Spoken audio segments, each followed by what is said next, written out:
بسم اللہ الرحمن الرحیم. In the name of Allah, the Beneficent, the Merciful. الحمدللہ وکفا وسلام علی عباده الذین اصطفى اما بعد فقد قال اللہ تبارک وتعالی فی القرآن المجید والفرقان الحمید. اعوذ باللہ من الشیطان الرجیم. بسم اللہ الرحمن الرحیم. قد خلت من قبلكم سنن فسيروا في الأرض فانظروا كيف كان عاقبة المكذبين. هذا بيان للناس وهدى وموعظة للمتقين. ولا تهنوا ولا تحزنوا وأنتم الأعلون إن كنتم مؤمنين. صدق الله العظيم. محترم بزرگوں اور دوستو،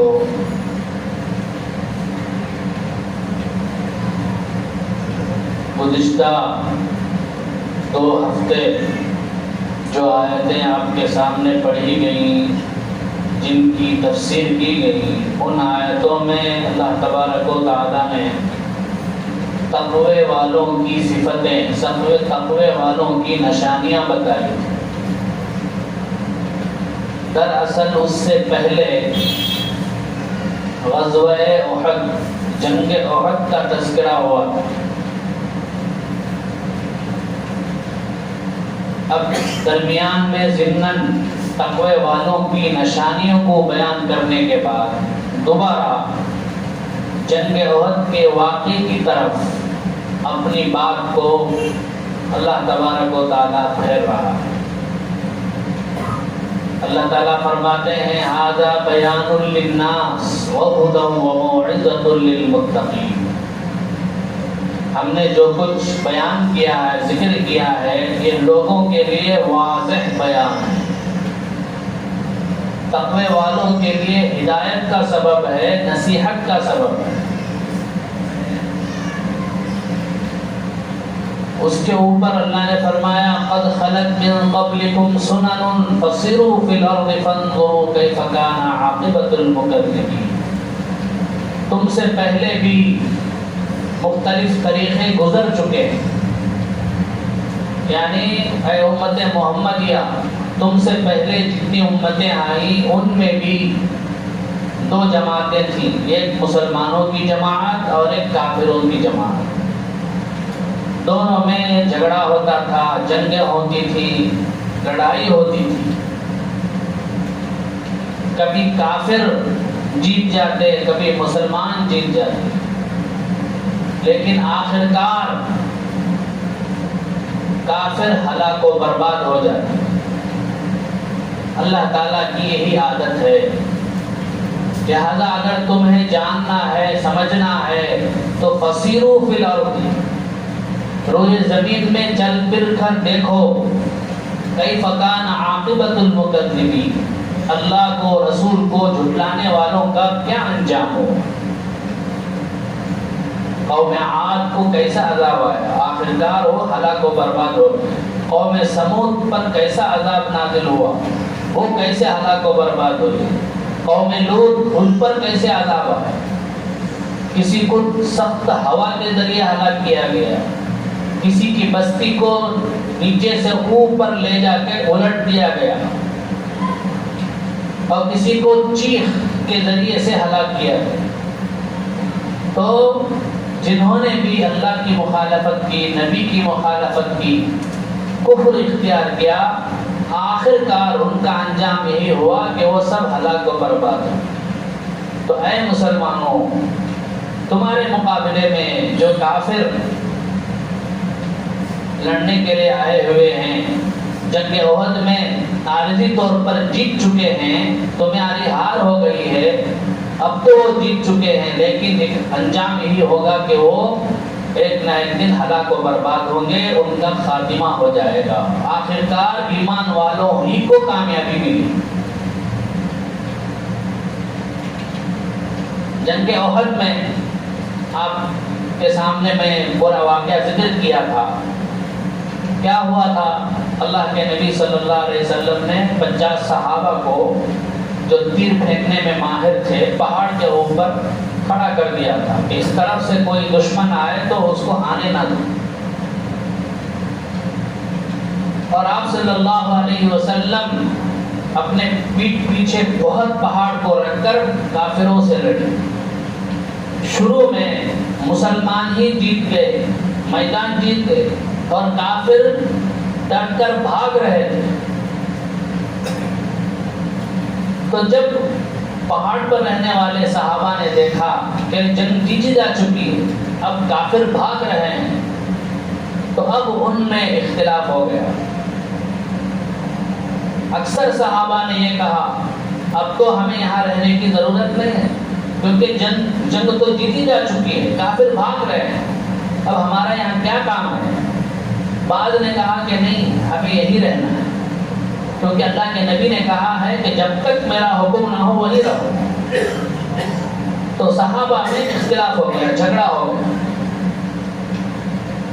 تو اکثر صحابہ جگہ وہ مقام کو چھوڑ کر نیچے اتر آئے، اور کافروں نے دیکھا کہ جگہ خالی ہے تو پیچھے سے آ کے حملہ کر دیا، جس کی وجہ سے جو جنگ جیتی جا چکی تھی وہ جنگ ہار میں بدل گئی. وہ جنگ کیا ہوئی؟ ہار میں بدل گئی. تو جو جنگ میں جو ہار ہوئی اس کے کئی اسباب تھے، کئی وجوہات، کئی وجہ تھی. اس میں سب سے پہلی وجہ یہ ہے کہ ان کا آپس میں جھگڑے کی وجہ سے جیتی ہوئی جنگ کو ہار گئے. اور دوسری وجہ ہارنے کی یہ تھی کہ جب کافروں نے یہ خبر مشہور کر دی کہ اللہ کے نبی صلی اللہ علیہ وسلم نعوذ باللہ قتل ہو گئے، شہید ہو گئے، تب مسلمانوں نے کم ہمتی دکھائی. ان کے ہمتیں ٹوٹ گئی، ان کے حوصلے پست ہو گئے، انہوں نے بزدلی دکھائی. یہ بھی ایک وجہ تھی جس کی وجہ سے جنگ ہار گئی. اور تیسری وجہ، سب سے اہم وجہ یہ ہے کہ مسلمانوں نے نبی اکرم صلی اللہ علیہ وسلم کے حکم کی مخالفت کی، حکم کی خلافت کی.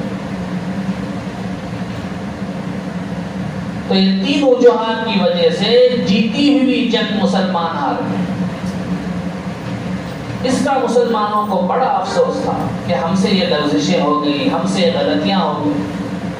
اور مسلمانوں میں سے 70 صحابہ شہید ہو گئے، کئی صحابی زخمی ہو گئے. نبی اکرم صلی اللہ علیہ وسلم کا چہرہ مبارک زخمی ہو گیا، آپ کے دانت شہید ہو گئے.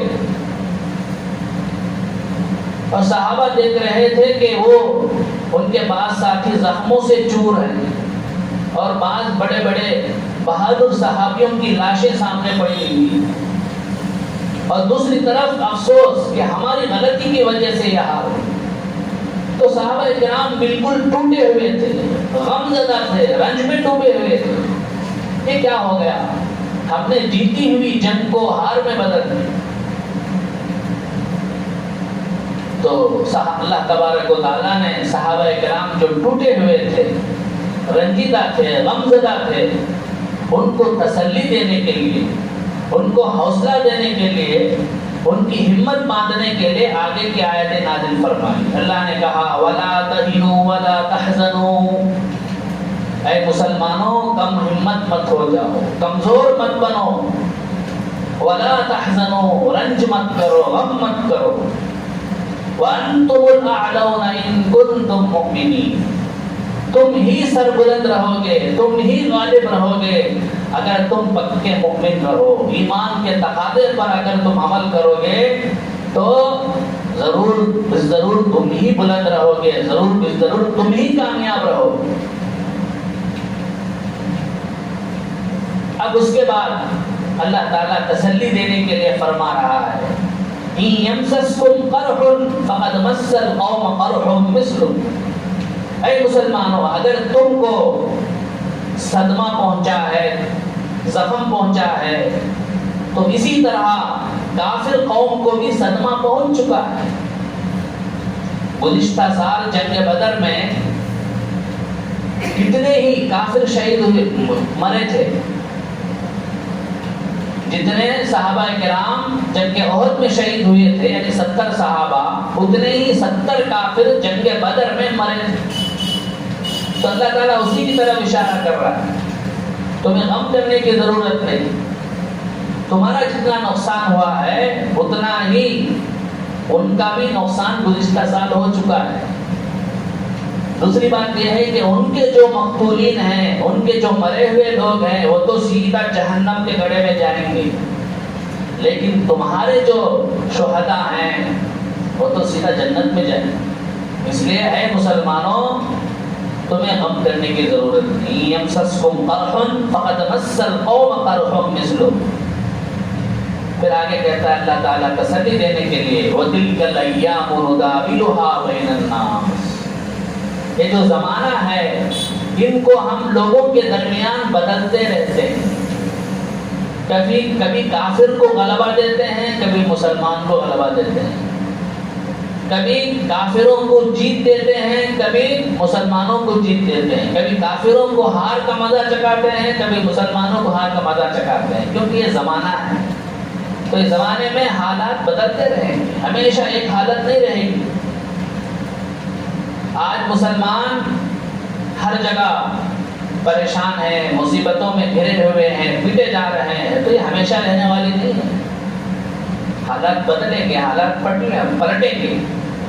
آج ہر کام کافروں کے منشے کے موافق ہو رہا ہے، غیر مسلموں کے منشے کے موافق ہو رہا ہے، تو ان کا زمانہ ہے۔ اب اللہ تعالیٰ نے ان کو دیا ہے باری، آئندہ باری ہماری۔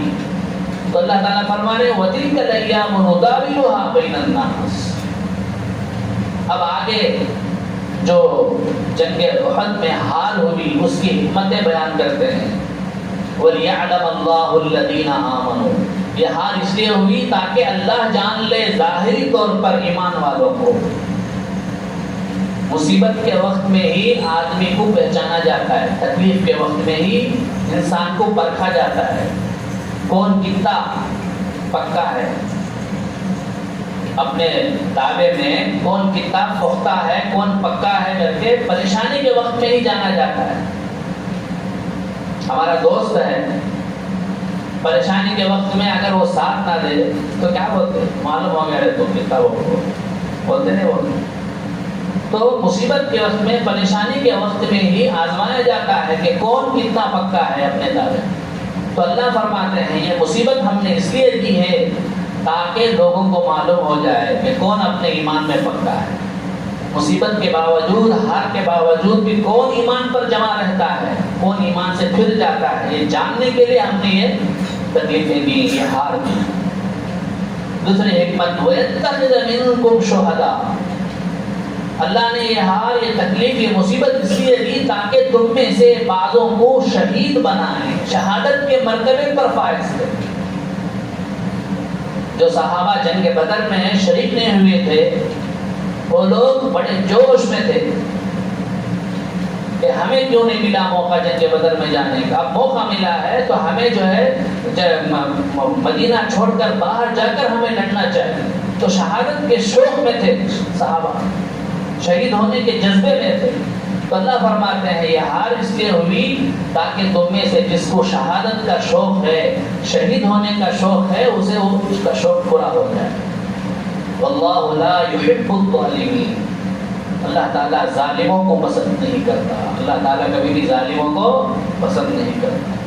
تیسری حکمت اللہ نے بیان فرمائی وَلْيُوَحِّشَ اللَّهُ الَّذِينَ آمَنُوا، یہ ہار اس لیے دی تاکہ اللہ تعالیٰ ایمان والوں کو گناہوں کے میل کچیل سے پاک کر دیں۔ بزرگ اور دوستو، ہمیں جو مصیبتیں آتی ہیں وہ مصیبتیں ہمارے گناہوں کا کفارہ ہوتی ہیں۔ بخار ہی کیوں نہ ہو، آتا ہے تو اس سے ہمارے گناہ معاف ہوتے ہیں۔ حدیث میں آتا ہے اللہ کے نبی صلی اللہ علیہ وسلم نے فرمایا کسی مسلمان کو کوئی بھی دکھ، غم، رنج، بیماری، تکلیف پہنچتی ہے، حتیٰ کہ کانٹا بھی چبھ جاتا ہے تو وہ بھی اس کے گناہ کا کفارہ ہو جاتا ہے، وہ بھی اس کے گناہ کو دور کر دیتا ہے۔ اور ایک حدیث میں ہے حضرت عبداللہ بن مسعود رضی اللہ عنہ فرماتے ہیں ایک مرتبہ میں رسول اللہ صلی اللہ علیہ وسلم کی خدمت میں حاضر ہوا. آپ صلی اللہ علیہ وسلم کو ہاتھ لگایا تو رسول اللہ صلی اللہ علیہ وسلم بخار سے لرز رہے تھے, تڑپ رہے تھے. تو میں نے کہا اللہ کے نبی آپ کو تو بہت بخار ہے, آپ کو تو بہت بخار ہے. تو رسول اللہ صلی اللہ علیہ وسلم نے فرمایا تمہیں جتنا بخار ہوتا ہے اس سے دگنا بخار مجھے ہوتا ہے. حضرت مسعود رضی اللہ عنہ نے فرمایا کیا اس لیے کہ آپ کو دگنا اجر ملتا ہے, ہمارے سے بھی زیادہ آپ کو ڈبل اجر ملتا ہے, کیا اس لیے آپ کو زیادہ بخار ہوتا ہے؟ تو رسول اللہ صلی اللہ علیہ وسلم نے فرمایا ہاں. اس کے بعد آپ صلی اللہ علیہ وسلم نے حدیث سنائی کسی بھی مسلمان کو بیماری یا کوئی بھی تکلیف پہنچتی ہے تو اللہ تبارک و تعالی اس بیماری, اس دکھ, اس تکلیف, اس مصیبت کی وجہ سے اس بندے کے گناہوں کو ایسے ہی جھڑا دیتے ہیں جس طرح سے کہ جھاڑ اپنے پتوں کو جھڑاتا ہے. موسم خزاں میں پتجھڑ کے موسم میں ایک موسم ہوتا ہے, اس موسم میں جھاڑ کے پتے سب گر جاتے ہیں. تو جس طرح سے اس موسم میں جھاڑ اپنے پتے جھڑا دیتا ہے اسی طرح سے اللہ تبارک و تعالی مصیبت, تکلیف, پریشانی آنے پر مسلمان کے گناہوں کو صاف کر دیتے ہیں, جھڑا دیتے ہیں. اور ایک حدیث میں آتا ہے کہ حضرت ام سائب رضی اللہ عنہا بیمار تھی, رسول اللہ صلی اللہ علیہ وسلم ان کی عیادت کے لیے, بیمار پرسی کے لیے, تو وہ بخار سے تڑپ رہی تھی, لرز رہی تھی. تو آپ صلی اللہ علیہ وسلم نے ان سے پوچھا کیا تمہیں بخار ہے؟ تو ام صاحب رضی اللہ عنہا نے فرمایا ہاں لا بارک اللہ فیہا, ہاں ہمیں بخار ہے, اللہ اس بخار میں برکت نہ دے. تو رسول اللہ صلی اللہ علیہ وسلم نے فرمایا کہ بخار کو گالی مت کرو, بخار کو گالی مت کرو, اس لیے کہ یہ بخار بھی تمہارے گناہوں کو ویسے ہی ختم کر دیتا ہے جس طرح سے کہ آگ کی بھٹی لوہے کے میل کچیل کو صاف کر دیتی. آگ میں, انگار میں لوہا ڈالے, پرانا لوہا, تو لوہے کے اوپر جو بھی میل کچیل ہوتا ہے سب صاف ہو جاتا ہے.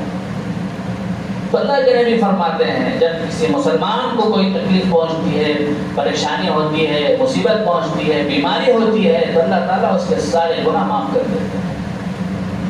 انبیاء علیہ السلام تو پہلے ہی سے گناہوں سے پاک ہیں, ان کو بھی اللہ تعالیٰ مصیبتیں دیتے ہیں, تکلیفیں دیتے ہیں, بلکہ ہمارے سے بھی زیادہ ان کو پریشانیاں, تکلیفیں ہوتی ہیں, لیکن وہ تکلیفیں گناہ معاف کرانے کے لیے نہیں, ان کے درجے بلند کرنے کے لیے. وہ تو گناہوں سے پاک ہیں, ان کے درجے بلند کرنے کے لیے. ایک حدیث میں آتا ہے اللہ کے نبی صلی اللہ علیہ وسلم نے فرمایا کہ اللہ تبارک و تعالی ہر مسلمان کا ایک مقام, ایک مرتبہ جنت میں طے کر دیتے ہیں. اب یہ مسلمان اپنے عمل کے ذریعے سے وہاں تک پہنچ نہیں پاتا, اتنا عمل نہیں کرتا جس کی وجہ سے اس مقام تک پہنچ جائے, اس مرتبے تک پہنچ جائے. تو اللہ تعالیٰ اسے بیماریوں میں مبتلا کر دیتے ہیں, مصیبتیں دیتے ہیں, تکلیفیں دیتے ہیں, تاکہ بندہ صبر کر کے اس مقام تک پہنچ جائے, اس مرتبے تک پہنچ جائے. تو اس لیے بزرگوں اور دوستوں, کیسے بھی حالات ہم پر آئیں, تکلیفوں کے, پریشانیوں کے, رنج و غم کے حالات آئیں, تو ہمیں یہ سمجھنا ہے اللہ کی طرف سے. بتانے اس میں اللہ کی کیا حکمت ہے. اللہ بڑا حکیم ہے, حکمت والا ہے. اللہ کا کوئی کام حکمت سے خالی نہیں ہوتا, ضرور اس میں بھی کوئی حکمت ہو. تو ہم پر کوئی حالات آئے, ہمارے خاندان پر کوئی حالات آئے, ہمارے گھر والوں پر کوئی حالات آئے, یا مجموعی طور پر پورے مسلمانوں پر حالات آئیں, تو ہمیں رنج ہونے کی, رنجیدہ ہونے کی ضرورت نہیں, غمگین ہونے کی ضرورت نہیں, مایوس ہونے کی ضرورت نہیں. ہمیں سوچنا چاہیے کہ اللہ تعالیٰ اس کے ذریعے سے ہمیں گناہوں سے پاک کرنا چاہتا ہے, ہمارے درجات بلند کرنا چاہتا ہے, ہمیں کچھ دینا چاہتا ہے, ہمیں کچھ دینا چاہتا ہے. تو اس لیے بزرگوں اور دوستوں, اللہ تعالیٰ فرما رہے ہیں وَلِيُمَحِّصَ اللَّهُ الَّذِينَ آمَنُوا یہ ہار ہم نے اس لیے دی، یہ تکلیف ہم نے اس لیے دی تاکہ اللہ ایمان والوں کو گناہوں سے پاک کر دے، وَيَمْحَقَ الْكَافِرِينَ، کافروں کو دنیا سے مٹا دے۔ اب تو کافروں کو ایک اعتبار سے جیت ہو گئی، وہ کیا کریں گے، جا کے اور زیادہ زوردار حملہ کریں گے مسلمانوں پر۔ تو اب مسلمان بھی ہوشیار ہو جائیں گے، پہلے سے زیادہ، پہلے جو ہار ہوئی اس کا بدلہ لینے کے لیے لڑیں گے تو سارے کافر مٹ جائیں گے۔ کافر اب تکبر میں ہوں گے، بڑائی میں ہوں گے کہ ہم تو جیت گئے، اس تکبر میں، اس بڑائی میں آ کر حملہ کریں گے تو مسلمان ان کا منہ توڑ جواب دیں گے جس سے وہ ختم ہو جائے۔ آگے اللہ فرماتے ہیں ام حسبتم ان تدخلوا الجنہ، اے مسلمانوں کیا تم نے یہ سمجھ لیا کہ تم جنت میں جاؤ گے، داخل ہوگے؟ وَلَمَّا يَعْلَمِ اللَّهُ الَّذِينَ جَاهَدُوا مِنكُمْ وَيَعْلَمَ الصَّابِرِينَ، جب تک کہ اللہ نے نہیں ظاہر کیا، نہیں جانا ظاہری طور پر ان لوگوں کو جو تم میں سے اللہ کے لیے لڑنے والے ہیں، وَيَعْلَمَ الصَّابِرِينَ، ابھی تک نہیں جانا، نہیں ظاہر کیا لوگوں کے سامنے تم میں سے صبر کرنے والوں۔ اس لیے جب تک تم میں سے کون ایمان میں پکا ہے، کون ایمان میں کچا ہے، لوگوں کے سامنے ظاہر نہیں ہوگا، تب تک تم کو کسی طرح سے پریشانیوں میں، مصیبتوں میں، حالات میں گھیرا رکھا جائے۔ تو اور دوستو، یہ حالات جو ہم پر آئے ہوئے ہیں فی الحال، یہ بھی ہمیں آزمانے کے لیے، ہمارے ایمان کو جانچنے کے لیے۔ کون ہم میں سے حالات سے گھبرا کر ایمان سے پھر جاتا ہے، کون اور زیادہ مضبوطی سے رہتا ہے، یہ جانچنے کے لیے اللہ تعالیٰ حالات لاتے ہیں۔ آگے اللہ فرماتے ہیں وَلَقَدْ كُنْتُمْ تَمَنَّوْنَ الْمَوْتَ مِنْ قَبْلِ أَنْ تَلْقَوْهُ فَقَدْ رَأَيْتُمُوهُ وَأَنْتُمْ تَنْظُرُونَ، اے مسلمانوں تم تو موت کے آنے سے پہلے موت کی تمنا کرتے تھے، اب تم نے موت کو دیکھ لیا، جبکہ تم حیران ہو کر، پریشان ہو کر دیکھ رہے ہو۔ یعنی اسی واقعے کی طرف اشارہ ہے، جب جنگ احد شروع ہو رہی تھی تو مسلمان شہادت کے شوق میں کہہ رہے تھے کہ اللہ کے نبی ہم مدینے سے باہر جا کر لڑے۔ تو ہر ایک کو شہادت کا بعد، مسلمانوں کو، بعد نوجوانوں کو اللہ کی راہ میں مرنے کا، اللہ کی راہ میں شہید ہونے کا شوق تھا، جذبہ تھا۔ تو اللہ فرماتے ہیں تم کو تو ہی شوق تھا، تو اللہ نے تمہارا ہی شوق پورا کیا ہے، اس لیے تمہیں رنجیدہ ہونے کی ضرورت نہیں، غمگین ہونے کی ضرورت نہیں۔ اور ان آیتوں سے ایک سبق ہمیں یہ ملا کہ مسلمانوں پر اگر حالات آئیں تو اس پہ گھبرانا نہیں، اس پہ رنجیدہ ہونا نہیں، یہ سوچنا ہے کہ ضرور اس میں کوئی نہ کوئی حکمت ہے۔ ہاں البتہ ضرور یہ سوچنا ہے کہ یہ حالات کیوں آئے، ہماری ہار کیوں ہوئی، ہمیں یہ تکلیفیں کیوں پہنچی، ہمیں یہ پریشانیاں کیوں آئیں، ان کے اسباب پہ غور کرنا ہے، ان کو صحیح کرنا ہے، ان کو درست کرنا ہے، کس وجہ سے ہم سے یہ غلطی ہوگی، آئندہ وہ غلطی نہ ہو اس کی فکر کرنا ہے۔ اس کی فکر کرنے کے بجائے جو ہوا اس پر اسی کو سوچتے رہیں، اسی پر غم کرتے رہیں تو بیکار ہے۔ نہیں، آئندہ کے بارے میں سوچنا ہے، آئندے کے بارے میں خیال کرنا ہے، آئندہ کے بارے میں پلان کرنا ہے، تبھی چل کر ہم آئندہ کامیاب ہوں گے۔ تو بہرحال ان آیتوں سے ہمیں یہ سبق ملا کہ ہم مسلمانوں کو حالات پر کبھی بھی غمزدہ نہیں ہونا ہے، رنجیدہ نہیں ہونا ہے، نا امید نہیں ہونا ہے، بلکہ یہ سمجھنا ہے کہ اللہ کی کوئی نہ کوئی اس کے پیچھے حکمت ہے، ضرور اس کا کوئی فائدہ ہمیں اللہ رکھا ہوگا، اور وہ فائدہ ہمیں اب نہیں آئندہ معلوم ہوگا۔ اور ایسے حالات میں ہمیں ڈٹ کر ایمان پر رہنا ہے، جم کر رہنا ہے، صبر کے ساتھ رہنا ہے۔ اللہ تعالیٰ ہم تمام کو حالات کا مقابلہ کرنے کی توفیق عطا فرمائے، اللہ اور اس کے رسول کی اطاعت پر جمے رہنے کی توفیق عطا فرمائے۔ آمین وآخر دعوانا ان الحمد للہ رب العالمین۔ الحمد للہ رب العالمین۔ اللہم صلی علی سیدنا مولانا محمد وبارک وسلم علیہ۔ اللهم ربنا آتنا لنا مولانا واغفر لنا انك على كل شيء قدير۔ ربنا لا تؤاخذنا ان نسينا واخطأنا، ربنا ولا تحمل علينا إصرا كما حملته على الذين من قبلنا، اللهم انك عفو كريم تحب العفو فاعف عنا يا كريم۔ ربنا تقبل منا ما كان صالحا واصلح لنا ما كان فاسدا، سبحان ربك رب العزة عما يصفون وسلام على المرسلين والحمد لله رب العالمين.